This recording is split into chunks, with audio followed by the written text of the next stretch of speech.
Next speaker, introducing Rabbi Dovid Kaplan. When Rav Shimshon Pincus was nifter, so somebody said, I think it was at the Levaya, in the course of Rav Pincus's lifetime, I think one of his sons said that he never saw his father open a window that somebody else had closed. He never saw him close a window that somebody else had opened. Everybody knows the Beis HaMikdash was destroyed, the second Beis HaMikdash, because of Sinas Chinam, which has to be understood exactly what Sinas Chinam is. There's also tremendous sinah for Talmidei Chachamim, more than anything else. But there are certainly the interpersonal relationships that need improvement. And somebody like a Pincus comes along, or Pincus Zatzal, you think about that, he never opened the window that somebody else closed, no matter how uncomfortable he was. He never closed the window somebody else had opened. Think that people are at their unreasonable best when it comes to temperature. And a person asks himself, there are a lot of chasadim I could do, and there's a lot of things I would do for other people. Just as one little example, the idea of, I'm not comfortable, therefore the matzav has to change. And therefore, we all know that when a baby is born, a baby only knows one thing. A baby, when he's born, only knows that he exists. That's all he knows of. Everybody around him, he doesn't know the people. He only knows that he exists, has needs, and needs have to be taken care of right now. As human beings, we are definitely I-focused. We are focused on ourselves from the day we're born. Some people live their entire lives in that infant state. But we are people who are focused on ourselves. And obviously, when a Tishah B'Av comes along, as Rav Margolin mentioned, Rav Taub mentioned, a day when we want to try to draw back, ask ourselves, where can we improve? What is the day about? And particularly this area of Bein Adam L'Chavero, which is the cause of the Churban. And Rav Hirsch says that if we behave in a way that would prevent the Churban of the rebuilding of the Beis HaMikdash, then it's as if we have destroyed the Beis HaMikdash. So everybody knows the Gemara in Gittin that says, Maisa bivno vitosh Rabbi Shmuel ben Elisha, the son and daughter of Rabbi Shmuel ben Elisha, shenishbu l'shtei adonim. They were captured by two Roman masters. And the two men met one day, and he said, I have a slave whose beauty is unmatched in the entire world. The other one said, I have a maidservant whose beauty is unmatched in the entire world. So they decided, let's marry them to each other, and we'll divide the offspring, be able to sell them and make the profits. They put them together in a room, and he sat in one corner of the room, and she sat in the other corner of the room. And he said, Ani Kohen ben Kohanim Gedolim. I'm a Kohen, the son of Kohanim. I descend from Kohanim Gedolim. Esa, Shifcha, I'm going to marry a maidservant. Zoso Meres, Ani Kohenes bas Kohanim Gedolim. I descend from Kohanim Gedolim, and Nasei le'eved, I should marry a slave. And they were there in the dark room. Ubachu kol halayla, they cried the entire night. Kevan she'olah amud hashachar, when it became sunlight, he kiru zeh zeh, they recognized each other, v'naflu zeh al zeh, they fell into each other's arms, v'go b'vchiyat sheyatza nishmasa, and they cried until their neshamas left them. Ve'al eila konein yirmiyah, al eila ani bochia, eini yordamayim. Very touching story. The son and the daughter who are in the room, and they cried all night. I'm going to marry an Eved, I'm going to marry a Shifcha. And then it's daybreak. And all of a sudden he recognizes, you know what? She's not a Shifcha, that's my sister. And she sees him. It's not an Eved, it's my brother. And they cried, and they died. Why'd they cry? What were they crying about? Sure, it's emotion. What are they crying about exactly? What exactly is there to cry about here? So there are two answers to that question. The first is, I believe that they're crying for themselves. There's another Jew in close proximity, and to me he looks like an Eved, to me he looks like a Shifcha. There's another Jew in close proximity. I don't even see him. And when one day I finally see him, I cry, Because I realized who was nearby and it wasn't the person that I thought. That's worth crying, but not crying for him, crying for myself. A Jew living close to me, and I've judged him a certain way, and I look at him a certain way. And I may disagree with his shita, which is fine if his shita is krum. But not the Jew. There's a Jew there. There's a person, a human being. Rav Avram Genachowski was the Rosh Yeshiva, the Chibin Yeshiva. He had a chavrusa on Leil Shabbos. And Avrech used to come to his house to learn with him. So one Leil Shabbos, this Avrech comes walking up to the door, and he forgot that it was Shabbos. He rang the doorbell. He was very embarrassed, just rang Rosh Yeshiva's doorbell. Nothing happened, and he waited a couple of minutes. He started knocking on the door. He knocked and he knocked, and he knocked for about 10 minutes. After 10 minutes, Rav Genachowski comes to the door in his pajamas. His eyes are red and bleary. Opens the door. He says, "I'm terribly sorry. I was so tired after the Suda. I forgot we had a chavrusa. I got into bed. I went to sleep. I heard you're knocking at the door. So I opened the door." After he was nifter, his family said, he didn't forget he had a chavrusa. Rav Ram Genachowski never forgot about a chavrusa. Fish don't forget they need water. Rav Genachowski heard the doorbell ring. And as soon as he heard the doorbell ring, he realized if I answer that doorbell, he's going to be very embarrassed. So he got in, he'll be embarrassed that I saw he rang a doorbell on Shabbos. He got into his pajamas, he went into bed, and he pretended to be sleeping until he heard the knocking, so he could tell the Avrech that the knocking was what woke him up. So we wonder, how do we get to the level of Rav Pincus? How do we get to the level of Rav Avram Genachowski? That we realize there are other Jews in our world, that we see them before the sunlight. We see them right away. We're aware that there are other Jews. So the Torah says that when Moshe Rabbeinu was appointed, he said to HaKadosh Baruch Hu, "Please, take my brother instead of me. He's the older brother, he'll be jealous. I'm going to get all the covet, I'll be the leader. Shlach na biyad tishlach." HaKadosh Baruch Hu says to Moshe Rabbeinu, "You're making a mistake over here. He will not be jealous. He will not be consumed with kina, like you think. V'racha v'samach belibo. He will see you and he will rejoice in his heart. He will not be jealous." And as a reward for Aaron rejoicing for Moshe Rabbeinu's success, Aaron is given the choshen that goes over the heart. And I saw that Rabbi Yankel Galinsky points out, a reward is proportional to the effort. L'fum tzara agra. The choshen was a precious reward. So precious that Korach is in Gehenna for eternity because he wanted that choshen in spite of everything else that he had. That choshen is a significant, prominent reward. So if Aaron HaKohen got the choshen, doesn't mean he was born good with a good heart. Sure, he had a good heart. But a v'racha v'samach belibo, he had to work to get to the level of the samach belibo. It didn't happen by itself. That means it's possible to do. But what does it hinge on? It hinges on v'racha. You have to see the other person. There are other people around us. It's not all about me as we are naturally inclined. V'racha v'samach belibo. Young lady came to Moshe Feinstein Zatzal. Said, "I have a shaila. My mother is not observant. She was married to an American GI who was stationed in England. And the two of them were married with chuppah and kedushin, a proper rav, the whole kit and caboodle. And then they got divorced. They had a secular divorce, but they never had a get. And then my mother went and married somebody else, and I was born from that second union. I became a balas tshuva, and I'm engaged to a yeshiva bacher, and my friend said I might have a problem. They said I should ask you if there's anything, any problem, any impediment to me marrying this yeshiva bacher. So Moshe said to her, "Please tell me the shaila again."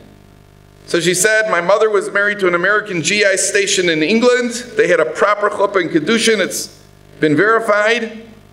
And then they split up with a regular divorce. They did not have a get, and she married somebody else, and I'm from that second union."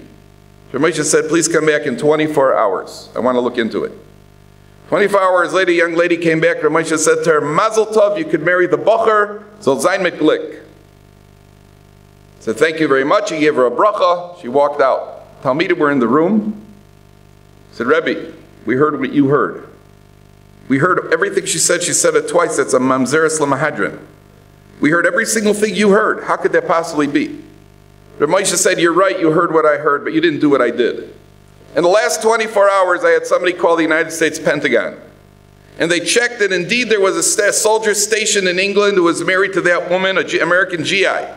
But simultaneously, he was married to a woman in the United States that had 2 children. If that woman would have known that he was a bigamist and he was married to another woman, she would have never married him in England. It's clearly a mekach tos. There was no marriage. This young lady may now remarry. So besides the shaila itself, and we realize what we lost when we lost Rabbi Moshe.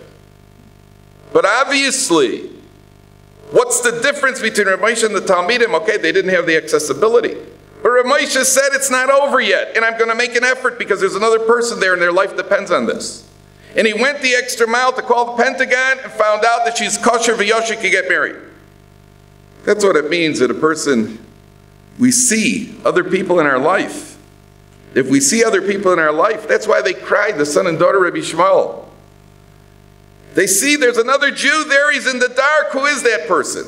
Sometimes we don't see them at all, we're not even aware there's another Jew there. That's the idea, that's what we're looking to accomplish with the Tishah B'Av. To shake us just a little bit. The Gemara says that Rabbi Yonasi was giving a shir.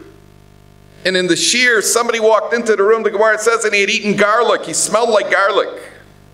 And it was so bad, Rebbe couldn't continue to shir. He said, whoever ate the garlic, please step out. And Rebbe Chia got up and walked out. He was not the one who the odor was coming from. Rebbe Chia got up and he walked out. And everybody in the shir understood what Rebbe Chia was doing. He was absorbing the shame and the embarrassment of the real victim, of the real culprit. So everybody else got up and walked out of the room. The next day, Rebbe's son, Rabbi Shimon saw Rabbi Chia. He said, you caused my father a lot of tsar yesterday by walking out because it caused everybody else to walk out. Rabbi Chia said, Chas v'shalom lo tahei kazos b'Yisrael. I couldn't stay in that room and allow that man to be embarrassed, that Talmud to be embarrassed. Machlokas and Shita, obviously, Rebbe held that for the sake of the Bittul Torah, it's his own fault, should not come into shir eating garlic. If the shir is now disturbed, it's your own fault. Rebbe Chia held, even so, I can't watch another Jew suffer. And he was willing to absorb the shame and the embarrassment of that Jew, biracha, the concept of seeing somebody else. There's somebody in close proximity. We see that person, biracha, and even a haimer drega is a samach v'libo. To rejoice for somebody else's success without any kina. To not feel bad for another person when another person is successful. Because we've got ourselves, we manage to creep into the picture. That's virach of the samach belibo. The Gemara says, when it talks about somebody who goes to be misamech a chasan and kala. So the Gemara says somebody who's misamech a chasan be misamcho ki ilubana achas michurvos Yerushalayim. If you go to a chasna, you're misamech a chasan. And misamech a chasan, the ikr simcha is to walk over to him and say, she's a magnificent catch. Gemara says, Igra de ve'ilula mili, to tell the chasan, you know what, you got a magnificent catch. And you're willing to do it, you're willing to go to a chasna and be misamech a chasan in a kala. Pashtus a kala, the Gemara says a chasan. It's as if you rebuilt one of the churvos of Yerushalayim. What's the connection? What's one thing got to do with the other? Why is misamech a chasan and a kala? It's as if you rebuilt, that's what we want to do right now, rebuild one of the churvos of Yerushalayim. What's one thing got to do with the other? And the answer is that when you go to a chasna, any regular person goes to a chasna, where am I going to sit? What are they going to be serving? Who am I going to be sitting to? And when can I get out of here?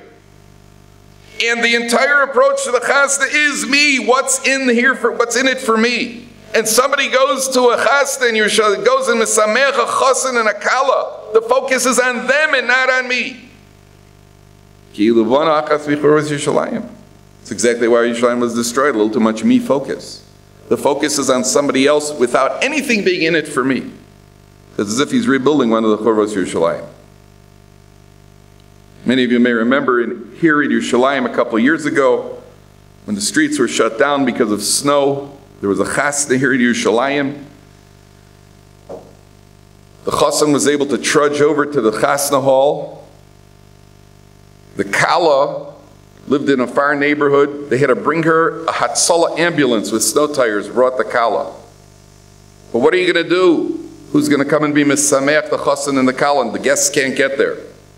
They put out word among the local yeshivas and seminaries. Hundreds of bachrim, hundreds of bacharettes stormed that wedding hall and brought simcha to the chassan and the kala. And I have no doubt that that was one chasna where every single person who was there in order to be misameach the chassan and the kala. There was no focus on what are they serving and what are they going to be drinking. It was to be mesamech the others. That rebuilds Kurvos Yerushalayim.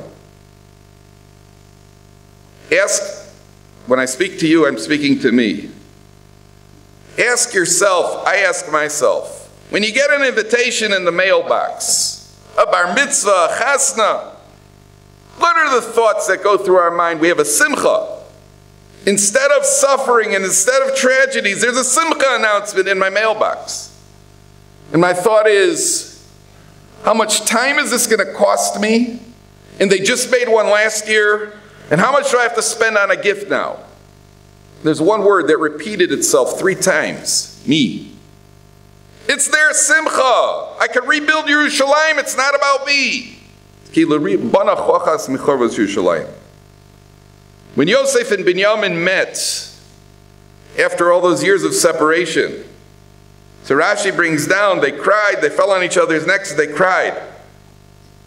Torah says they cried. Rashi says Yosef was crying for the Batei Migdash that will be built in Binyamin's Chelek be destroyed.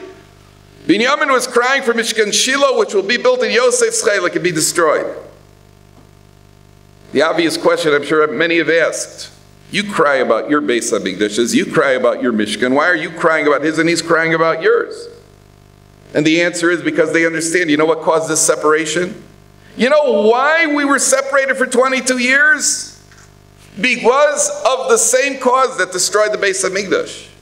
It was the sinas chinam that separated us, and therefore the only way to rectifying it is by crossing over to the other person. I cry for your Batei Mikdash, you cry for my Mishkan. That's the rectification. That's the way it gets rebuilt. That's the way we rebuild Churvos Yerushalayim. That's one of the things that we're meant to be taking out of Tishah B'Av. There's another idea. And the other idea is probably the Pashut Pshat in the Gemara. Why was it that this son and daughter of Rabbi Yishmael Kohen Gadol, Rabbi Yishmael ben Elisha, were so beautiful? Why was it that they were crying the next day? The sun comes up, the light comes up, and they're crying.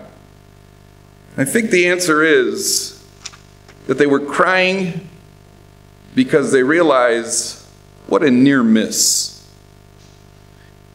Imagine if the plan would have come out, a chiyuv kares, a brother and a sister, and we were just saved by the sun coming up.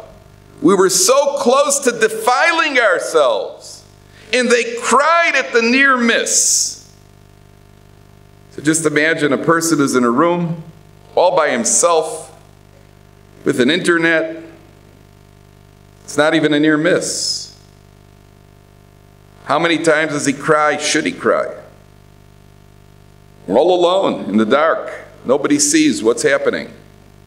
Ron Shalom sees. Zima ruined, destroyed the Beis HaMikdash. If a person becomes chas v'shalom defiled by a shifcha, by the lowest of the low. So how many tears should we cry on Tishah B'Av? Person realizes, Tzchatoy ani maskir.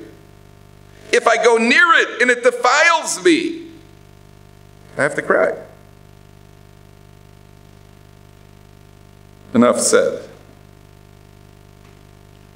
A Rebbe of mine was at the Kaisel. I don't remember if it was on Tishah B'Av, it was on the day before Tishah B'Av, sometime during the 9 days, might have been on Tishah B'Av itself. A non-Jewish woman approached him. She said to him, "You're a rabbi, aren't you?" He said, "Yes." She said, "This is where the temple once stood, isn't it?" He said, "Yes, it is." She said, "Can I ask you a question? Are there going to be sacrifices here today?" A very quick thinking man, he said to her, "As of right now, no. But perhaps later today." Perhaps later today, and it wasn't a joke. Hayom im bikolos yishmo, it says. When Rabbi Yeshua ben Levi asked Eliyahu Hanavi, "When is Mashiach coming?" He said, "Hayom." And Rabbi Yeshua ben Levi said, "What do you mean? I haven't said a lot of Hayoms have passed." Hayom im bikolos yishmo. If you listen, if you obey, if we improve in our bein adam l'chavero, we improve in our bein adam l'moko. If we take Tishah B'Av seriously, people sometimes say, "I can't relate to Tishah B'Av. I have trouble relating to Tishah B'Av." In the Dor of Midbar, they dug kvarim, and 15,000 men got in those kvarim every night, and all the men got in the kvarim. 15,000 did not get up the next morning. They did not know if they're going to be alive the next day. Anybody have trouble relating to this year's Tishah B'Av? Nobody has trouble relating. Person doesn't know where he could go, where it is safe, not in the house, not out of the house. Hayomim bikolos yishmo. It'll depend on us. If we do what we have to do, Kosh Baruch will bring all of the Yeshuas that we so much need for Klal Yisrael in so many ways. Sayin Ruchnius, Sayin Gashmius. But it depends on us. Hayomim bikolos yishmo.